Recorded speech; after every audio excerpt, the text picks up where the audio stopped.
My name is Jasmine. I'm a hopeful YouTuber. This is my first video. It's just about studying, so, I guess I have some good grades. Like, I have a B in almost every class, and then I have, like, straight A's through, like, fine arts type of things, but that's about it. It's sort of like a really big test pre like getting there, and so I was just gonna, it's kind of for the 8th grade only, because 9th graders and 10th graders don't really work on this stuff anymore. So if you do, go ahead and watch it, but I don't know, stop when you don't like see anything you recognize. There are 3 plate boundaries. This is science first, of course. There's 3 plate boundaries, and it's transform, divergent, and convergent. And those 3 boundaries are very different. Convergent is the colliding of plates. It's where 2 plates collide, and they form, I know this is a really gross, like, similarity, but they form like a pimple. Like, whenever you're pushing on the sides of a pimple, it sort of gets bigger, but then it's sort of like, I don't know how to explain it. The Himalayan mountains just get bigger every year by like 10 to 20 millimeters. So, yeah, the Himalayan mountains get bigger and bigger. Divergent is like whenever plates go against, like they push against each other, or like they push apart, and that's when new crust is formed. I'm sorry, I can't talk. I really can't talk. New crust is formed, and the Mid-Atlantic Ridge is a big part of that, and so it's whenever it's going apart, and so new crust is being sent up, and old crust is being pushed away. And that's basically it for divergent. And transformations, or transforming, is whenever plates rub against each other, they go like this. And I know that was really weird, but, or like that. Okay, so this is called subduction, whenever a plate goes under. And it creates what's called a fault, I guess, yeah. And the San Andreas Fault is the biggest one that everybody knows. And so that's a really key thing. So it's like subduction. This is called subduction. This is like heat turning into, rock turning into like lava, and then convection cells, and then magma, and then it just comes up again, like in a volcano. So that's it for 3 boundaries. I have really chapped lips, I'm really sorry if you can see that. The organizational system of like cells and stuff, there's molecule, then there's an organelle, then there's a membrane, organism, or organ, and then an organism. So we are organisms, and we have organs, and the organs have membranes, and the membranes have organelles, and it just goes on. And so we have a ton of molecules that make up everything. And so yeah, that would be the organizational system. I didn't really know how to label this one, because it's kind of weird. There's like a lot that you have to know for science, so I just put down a few. One cell is called a unicellular, and then asexual is when you need an egg and a sperm, so we're asexual. And that's to form a baby, you need an egg and a sperm. And then heterotrophic is where we eat both plants and animals, so like a cheeseburger. and a salad on the side. So that would be a perfect example of heterotrophics, because they eat both. Autotrophics eat plants only, and that would be like animals, like deers. Deers don't really eat anything besides plants, so like leaves and stuff, like caterpillars. Then I have like a little card, and it's like heterotrophic versus autotrophic and stuff, and it's like the autotrophics are producers, so they produce things like using glucose and the sun, and then they only eat plants, and they're really low in the food chain because everybody else eats them, but we can't live without them. Both are plant eaters, and then sorry, brain gap, I guess. Heterotrophics are where you only consume plants and animals, and then you're a consumer, and then it's the highest on the food chain, like besides cannibalism, which is really wrong, and I don't know why I said that. I sound like an idiot. Okay. But we are really high in the food chain, and so anything below it is what we can eat. Like, think of the highest animal in the food chain, and you could eat it. It might be illegal, but you could still eat it, like if it's life or death. So I'm gonna stop talking about that. Plate tectonics. It's basically the borders of the Earth's crust. So like there's a ton of really big plate tectonics, and they're kind of like a puzzle piece.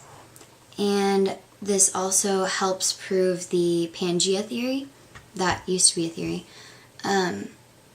But it's like whenever a plate is sort of like, I don't know how to explain it, I'm sorry.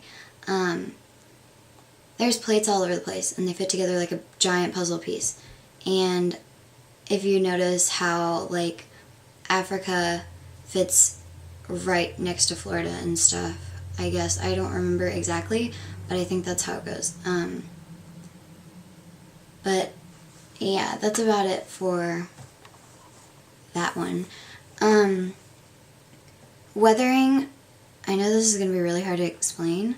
It's weather-caused erosion. Like, whenever there's wind and rain, that's weathering on rocks.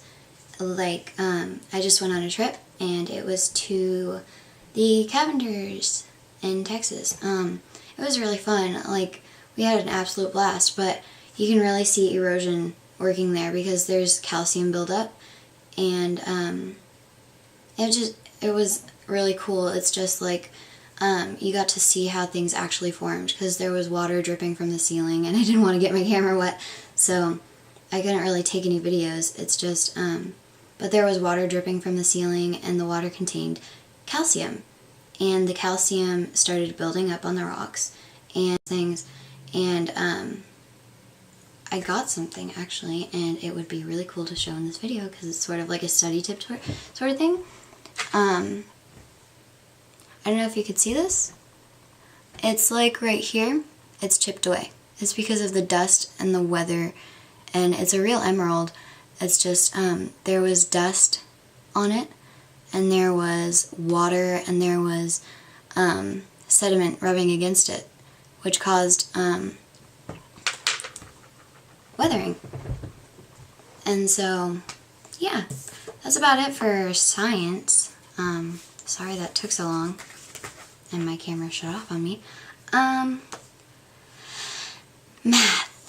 My least favorite subject, but I have like an A in it, which is really surprising. But I'm going to talk about the Pythagorean theorem.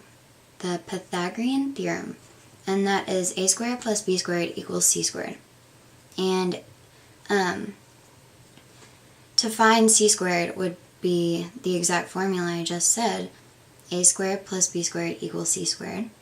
And then you would find the square root of c, and that would be your answer. And you don't put like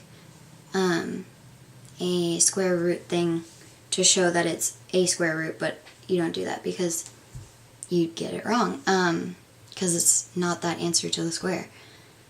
Then to find to find a or b, you would do, I'm going to use a squared minus c squared. And then you subtract those two, and then you find the difference, and you would go and you would take that difference, and you would find the square root of that. And that would equal your b squared, or a squared. I think that's what I said. I don't know. I'm sorry. I'm like really tired. It's actually night outside. So that's really good to know. But as I was saying, median this is really important because I know I forget this all the time on the tests, and I'm like, wait, what's median? Because we never go over it. Like, that was a 6th grade thing, and we should have known it throughout 8th, 7th, and so on. So I'm just going to review that as a little refresher. Median is the middle number, and I know they're going to ask you this. Median is the number in the middle. I remember it as median middle, and that would be, I make little tacky things on here. It's like middle.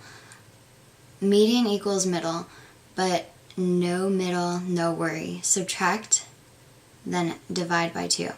So if there's no middle, you would put your numbers in greatest to least form, and then you would subtract from the 2 numbers that you have, and then you would divide it by 2. So if you're doing 2, 4, 6, and 8, you would get those numbers, and then you would end up with 4 and 6 as your median, but you can't have 2. You can only have 1 median. So you would need to divide your median by 2, and that would be 1. So your median would equal 1 if you were doing 2s. That sounded really confusing. I'm really sorry, but that's how it works. I'm also going to go over the mean and the mode and the absolute deviation of mean. So I'm going to go over that first. The absolute values of differences, the mean, between the mean and each value in a data set. So you would find the mean, which is a different card, but I'll read it to you now. You'd find the mean, which is the sum of the data divided by the items in the data set, and then you would find the difference between the mean and the each value in the data set. So you would sort of subtract it by every single data, and then you'd get the answer. And so there's one more. I just explained mean. So mode is the most often number in a set. I know that was super easy, and this one is probably going to be the hardest one because I never remember it, and I don't know why, because it's pretty simple. It's just I psych myself out, and so mode equals most. They sound exactly the same, sort of, and I guess that's how I remember it. But I'm super bored, so I made this video for y'all, and it really helps me to write little post-it cards. And so post-it cards are really good, so I recommend them. And I hope y'all get an A. And like I said before, my name is Jasmine Short, and I hopefully I'll get somewhere with these videos, and I won't be like one of those girls that y'all hardly watch. But I'm from Texas, and yeah, that's about it. I hope y'all do great on your tests. You deserve an A, and A stands for awesome, so Bye.